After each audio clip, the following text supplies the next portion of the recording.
ఏనా స్వామివారితో మాట్లాడింది నేనేగా మాట్లాడింది. అమ్మవారిని కట్టేసింది. అమ్మవారిని కట్టేశారు. అందరికీ చెప్పించింది సార్. చేద్దాం అందరికీ చెప్పి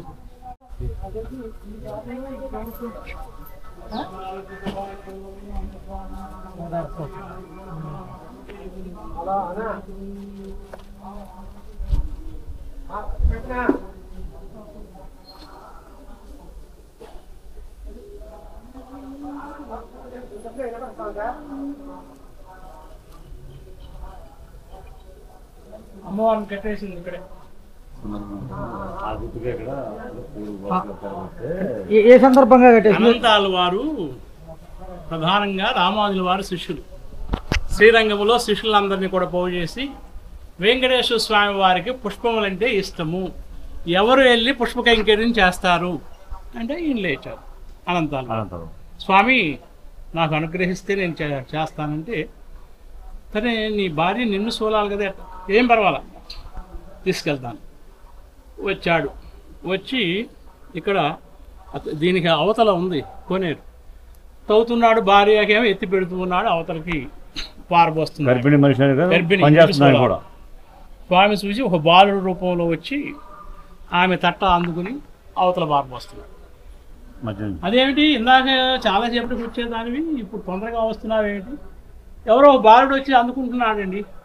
ఏంటి బాలుడా, మన కైంకర్యంలో భాగం కావాలా అన్నాడు. ఏడి అనగానే అంత దూరాన్ని కనపడాడు.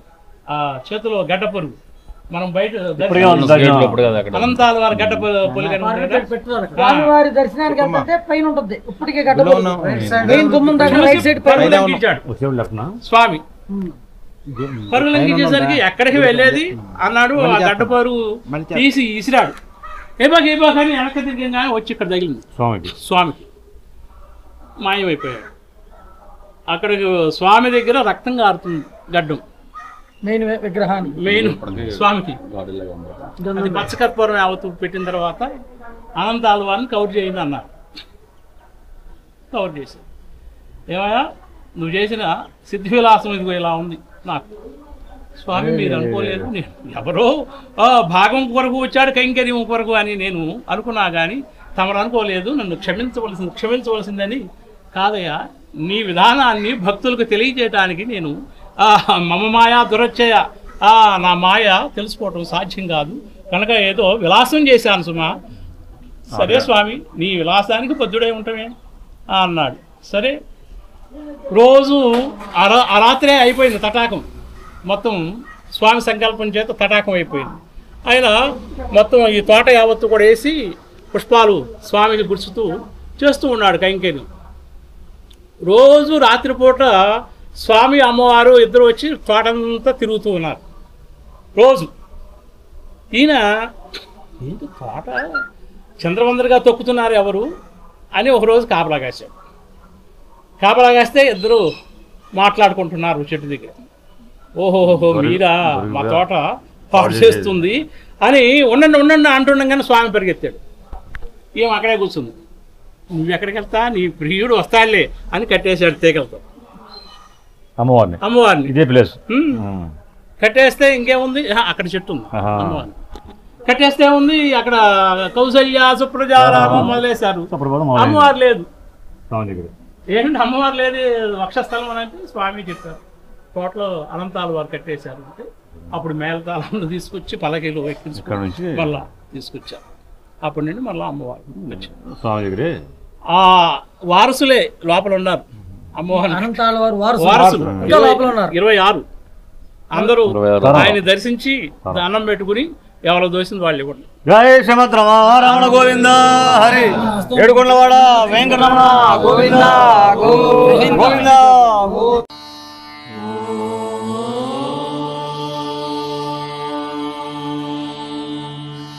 నమో వెంకటేశాయ.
ఓం నమో వెంకటేశాయ. ఓం నమో వెంకటేశాయ. ఓం నమో వెంకటేశాయ. ఓం నమో వెంకటేశాయ.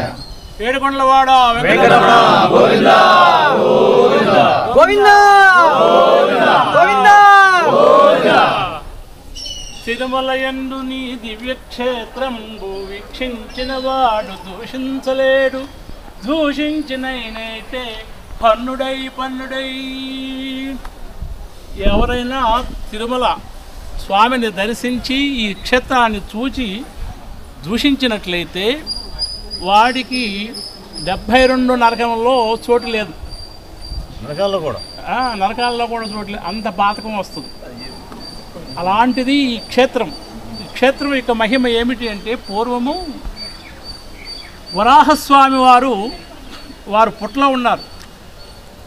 ఉన్నప్పుడు గోపీనాథు అనే ఒక ఆయన బ్రాహ్మణుడు, ఆయన తర్వాత సోముడు అనే ఒక ఆయన, ఇద్దరూ కూడా ఈ అరణ్యంలో తిరుగుతూ ఉండగా ఒకరోజు ఆ కాంతి గోచరిస్తూ ఉన్నది పుట్టలో. తేజస్సు వరాహస్వామి కాంతి గోచరిస్తూ ఉంటే ఏమిటి కాంతి అని కళ్ళు పెట్టి చూశాడు ఆయన. చూస్తే వరాహస్వామి రంధ్రంలో చూస్తే వరాహస్వామి గోచరిస్తూ ఉన్నాడు. నేను ఇక్కడ వేంచేసి ఉన్నాను, నన్ను అభిషేకం చేత నన్ను బయటికి తీయవలసింది అంటే ఆయన ఆ గోపీనాథును ఆ సోముడు ఇద్దరు కూడా అభిషేకం చేసి స్వామిని తీయగా, అక్కడి నుండి నేను ఇక్కడే ఉంటాను, ఇక్కడ నన్ను ప్రతిష్ఠించి రోజు కందమూలాదు యావత్తు కూడా పెట్టవలసింది అని చెప్పాడు స్వామి వరాహస్వామి. రోజు కందమూలాదులు యావత్తు కూడా పెడుతూ ఉన్నాడు ఆయన.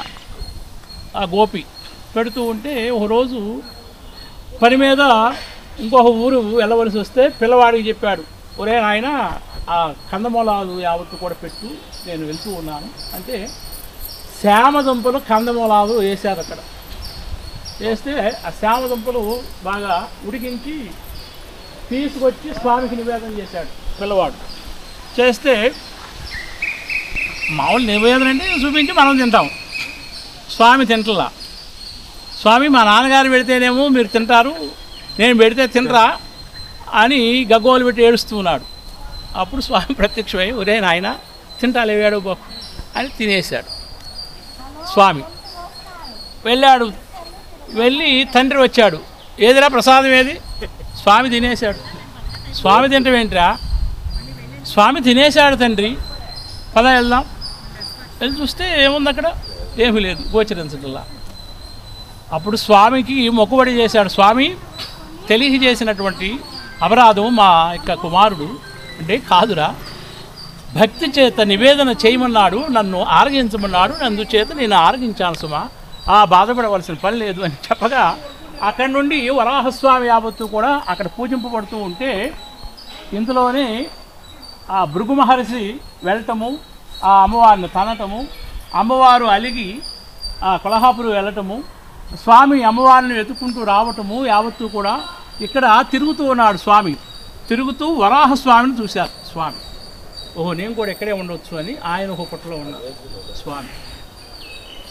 ఇలా తెలిసిన విషయమేగా ఆకాశరాజు ఆయన మరి గోవు రావటము, ఆయన పాలు రావటము, ఆ గొల్ల ఆయన రావటము యావత్తు కూడా రోజు జరుగుతుంటే మరి ఓ రోజు గొల్లవాడు రావటము, ఆ ఆవుని కొడదామంటే స్వామి బయటికి రావటము యావత్తు కూడా తెలిసిన విషయమేగా అందరికీ. అలా స్వామి ఇక్కడ ప్రత్యక్షం అయ్యి అందరితో మాట్లాడుతూ ఉన్నారు. మాట్లాడుతూ ఉంటే తొండమాన చక్రవర్తి పరిపాలిస్తున్నాడు రాజు. ఆయన వచ్చి స్వామితో మాట్లాడేవాడు. స్వామితో మాట్లాడితే నాకు దేవాలయం యావత్తు కూడా నిర్మించవయ్యా ఇక్కడ అంటే, ఆ తొండమాన చక్రవర్తి దేవాలయం యావత్తు కూడా నిర్మించి ఇక్కడ నుండి స్వరంగము ఆ చంద్రగిరి అక్కడ వరకు ఉన్నది. స్వామి వస్తే చెప్పయ్యా చెప్తాను. ఇక్కడ నుండి స్వరంగం ఉన్నది చంద్రగిరి పరిపాలన. అలాంటి యొక్క ఒకరోజు శత్రువులంతా కూడా వచ్చి పడ్డారు చంద్రగిరి మీద. అప్పుడు స్వరంగం గుండా వచ్చాడు స్వామి దగ్గరికి. స్వామి అయిపోయింది, శత్రువులంతా వచ్చి పడుతూ ఉన్నారంటే శంఖచక్రం 2 ఇచ్చాడు స్వామి. శంఖచక్రములు ఇవ్వగా అవి తీసుకుని వెళ్ళగానే శత్రువులందరినీ కూడా సంహరించేసిన శంఖచక్రములు మళ్ళా తీసుకొచ్చాడు. నేను ఇచ్చిన తర్వాత మళ్ళీ నేను తీసుకోనయ్యా, నీకు నేను ఇచ్చిన తర్వాత మళ్ళీ తీసుకోను అంటే ఆయన దగ్గరే ఉన్నాయి. ఆ చంద్రగిరిలోనే ఇప్పటికీ ఉన్నాయట ఆ యొక్క శంఖచక్రములు, ఆ పూజా మందిరముల వాళ్ళ వారసులు. అలా స్వామివారు ఇక్కడ విశేషంగా మాట్లాడుతూ ఉండే విధానంలో ఒకరోజు చంద్రగిరి వెళ్ళి ఒక బ్రాహ్మణుడు పిల్లలు ఆయన కాశీయాత్ర పోవాలని చంద్రగిరి రాజు దగ్గరికి వెళ్ళి, స్వామి నేను కాశీయాత్రకు పోతూ ఉన్నాను, మా భార్య పిల్లలు ఇద్దరు మీ సంరక్షణలో అడ్డుపెట్టండి, నేను మళ్ళా వచ్చి తీసుకుంటాను అని చెప్పి వెళ్ళిపోయాడు ఆయన కాశీయాత్రకి. ఈ రాజుగారు ఏం చేశాడు, వారికి ఒక గది ఏర్పాటు చేసి 1 సంవత్సరం కాలం ఆ గ్రాసం ఏమేం కావాలో మొత్తం యావత్తు కూడా ఏర్పాటు చేసి తాళం వేశారు. ఆయన కాశీ వెళ్ళి సంవత్సరంన్నర తర్వాత మళ్ళీ తిరిగి వచ్చేసరికి ఈ సంవత్సరం వరకే పెట్టింది గ్రాసం. అయిన తర్వాత వాళ్ళు చనిపోయారు, భార్య పిల్లలు ఇద్దరు చనిపోయితే ఆయన వచ్చాడు, అయ్యా నా పిల్లలు భార్య తమ సంరక్షణలో పెట్టాను అంటే అప్పుడు వచ్చింది రాజుగారికి. పరిగెత్తుకుంటూ వెళ్ళి తాళం తీస్తే ఎక్కడున్నాయి, అస్థి పంజరంలో ఉంది. మళ్ళా సరంగకుండా పరిగెత్తుకుంటూ వచ్చాడు. స్వామి ఇలా జరిగింది అంటే ఇంకా ఆంజనేయ స్వామి వారి యొక్క విధానంతో వారికి మళ్ళా ఆ ప్రాణం యావత్తు కూడా సంప్రోక్షణ చేయగా మళ్ళా మామూలుగా వచ్చేసారు. ఇక లాభం లేదు, మాట్లాడకూడదు, ఇక బద్దాహ ఇట్లాగే చేస్తున్నాను. అప్పుడు శిలారూపాన్ని ఎత్తారు స్వామి. లేకపోతే ఇప్పటికీ ఆ వైకుంఠం నుండి వచ్చినటువంటి స్వామి ఇక్కడే ఉన్నారు. ఎప్పుడు కలియుగం అంతమయ్యేదాకా ఇక్కడే ఉంటారు స్వామి. అప్పటిదాకా మరి ఆకాశరాజు యొక్క కుమార్తె పద్మావతి అమ్మవారు ఆమె మరి కొల్హాపూర్లో ఉండగా లక్ష్మీదేవి, అందుచేత స్వామి భృగు మహర్షి యొక్క మరి విధానం యావత్తు కూడా అలిగిపోయింది కదా ఆమె. అందుకని ఇక్కడ తపస్సు చేశారు. ఇక్కడ తిరుచానూరులో ఒక కొలను ఉన్నది, ఇప్పటికీ పద్మ సరోవరం అంటారు దాన్ని. అక్కడ పద్మాలు యావత్తు కూడా ఏర్పాటు చేసి దానిలో కూర్చుని 12,000 సంవత్సరంలో తపస్సు చేశాడు స్వామి అమ్మవారి కొరకు. ఇది భృగు మహర్షి చేసిన తప్పుకి స్వామివారు శిక్ష అనుభవించారు. 12 సంవత్సరాలు అక్కడ తపస్సు చేస్తే అప్పుడు అమ్మవారు వచ్చారు కొల్హాపూర్ నుండి. వచ్చిన తర్వాత ఈ పుష్పములు యావత్తు కూడా వికసించాలి అంటే సూర్యుడు రాత్రిపూట ఉండడుగా, అందుకని సూర్యనారాయణని పక్కనే ఆ పద్మ సరోవరాన్ని ఇప్పుడు ఉన్నాడు స్వామి. సూర్యనారాయణని ప్రతిష్ఠించారు స్వామి, ఉన్నది సూర్యనారాయణని ప్రతిష్ఠించారు అక్కడ. కనుక ఎప్పుడు కూడా ఆ పద్మ సరోవరంలో స్నానం చేసి మహత్తరమైనటువంటి సూర్యనారాయణ దర్శిస్తే మన యొక్క పాపములన్నీ కూడా నశిస్తాయి. అదిగాక స్వామి పుష్కరిణి ఉన్నది కదా, 33 కోట్ల దేవతలు రోజు కూడా వచ్చి ఈ పుష్కరిణిలో స్నానం చేస్తారు. ఆ విధానమే కాక 66 కోట్ల తీర్థముల యావత్తు కూడా కలుస్తుంది. ఈ పర్వత శ్రేణుల్లో అనేకమైన తీర్థముల యావత్తు కూడా ఉన్నాయి. కుమారధార అని, చక్రధార అని, పాండవధార అని అనేకమైన తీర్థములు 66 కోట్ల తీర్థముల యావత్తు కూడా ఈ పుష్కరంలో కలుస్తాయి. విశేషం ఏమిటి అంటే పుష్కరంలో కనుక స్నానం చేస్తే మన పాపం యావత్తు కూడా నశిస్తుంది. ఏమి ఇదివరకు ఉన్నటువంటి జన్మాంతరం ఏది సంచితములు అంటారు, మన జన్మకు వస్తూ ఉంటాయి సంచితములు, పాపములు యావత్తు కూడా ప్రక్షాళన అయిపోతాయి. అలాంటి విశేషమైనటువంటి పుష్కరిణి ఆ తరికొండ యంగమామ గారు ఇక్కడే వచ్చి ఉండి రోజు స్వామివారికి హారతి ఇస్తూ ఉంటే ఈ అర్చకులంతా కూడా నువ్వు హారతి ఇవ్వడానికి పనికిరావు, పుణ్యస్త్రీవి కాదు అని వెళ్ళగొట్టారు. వెళ్ళగొడితే ఆమె మనం ఇప్పుడు సమాధి దగ్గరికి వెళ్తాం కదా, అక్కడ కూర్చొని తపస్సు చేస్తూ ఉన్నది. ఆమె తపస్సు చేస్తూ ఉంటే దాని పక్కనే ఈ వైఖానస ప్రధాన అర్చకుల యొక్క హౌస్, ఆ యొక్క ఇల్లు పక్కనే ఉన్నది. వీళ్ళంతా కూడా ఈమెను దూషించి వాళ్ళు ఏదో భోజనాదులు యావత్తు కూడా చేస్తూ ఉంటే ఈమె కూర్చుని తపస్సు చేస్తూ ఉన్నది. తరికొండ యంగమామ గారు తపస్సు చేస్తూ ఉంటే వాళ్ళు దూషించిన కారణం చేత రక్తం కక్కారు, విరోచనాలు పుట్టినాయి వాళ్ళందరికీ కూడా.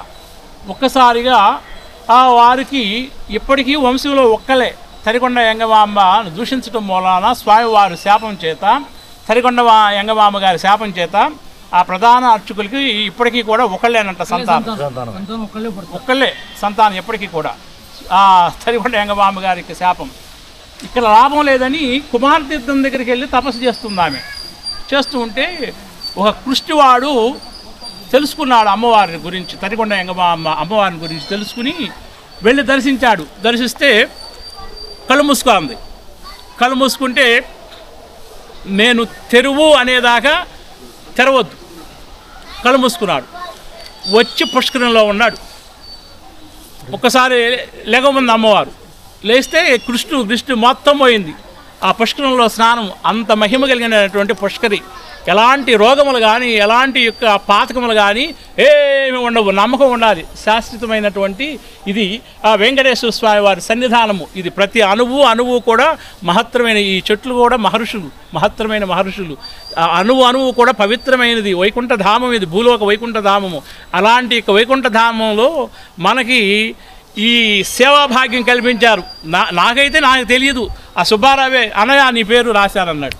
సరే నాయన, అంతకన్నా భాగ్యం ఉన్నది, నేనైతే చేయలేను మోకాళ్ళు నొప్పులు అంటే, నువ్వు అట్లా ఉండి నేను చూతాగా అన్నాడు.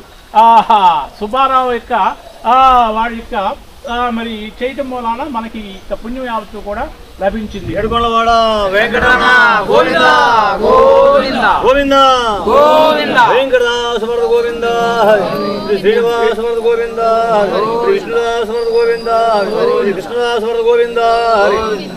ఏడుకొండలవాడ వెంకటరమణ గోవింద గోవింద గోవింద గోవింద. తరికొండ వెంగమాంబ గారి సమాధి దగ్గర కూడా చాలా విశేషమైన మహిమ ఉంది. అక్కడ కూర్చుని కాసేపు ధ్యానం చేయండి, మీరు ఒక్కసారి ఊగుతారు. నా అనుభవంలో నేను చెబుతాను.